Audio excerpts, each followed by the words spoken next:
The best thing about UD would definitely be the challenges. The challenge that I had from my peers, academic advisors, staff members, my RA, my RCs, everyone on campus, they really pushed me to become a better person. One class that I took, it really challenged what I believed about faith, and I think that was the biggest challenge I had. But it's definitely what's made me who I am today. The Marianists really play a big part of the campus culture here, and how friendly and welcoming and inclusive it is. You know, I always thought, oh, UD, and everybody talks about community. And last summer I went to the Marianist University's meeting in San Antonio, Texas, at our sister school, St. Mary's University. And there was 5 students from UD, 5 from Chaminade University in Hawaii, and then 5 from St. Mary's University. And within 10 minutes, we all clicked.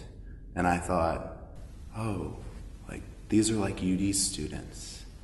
And for me, that's when I made the realization that it's just not UD and UD students and the campus community, the UD culture is founded on a Marianist culture, the Marianist charism, and for how friendly and welcoming and how we interact with one another is something that comes from the Marianists.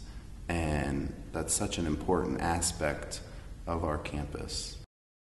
I believe that it's important for us to keep up with the times and how the world is changing.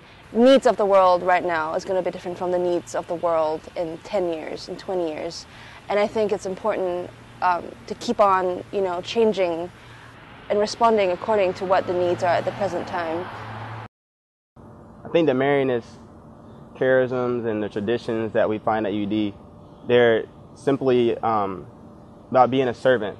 I think Christ himself was a servant to all, and just understanding that being a Marianist, a Catholic institution, Christian, it's really important to live like Christ did. And Marianists, of course, resorting back to Mary and the fact that she brought Christ to the world, understanding that if we're a part of Dayton is a flyer, a Marianist, it's bringing Christ to the world. So is that if that's in your local dorm room with your roommate, if it's with the residents on your floor, if it's with the entire building, if it's in your class, if it's with your friend, your people back home, the Dayton community, it's always about bringing Christ to them. And that's simply being a servant. And I think that's empowering in and of itself.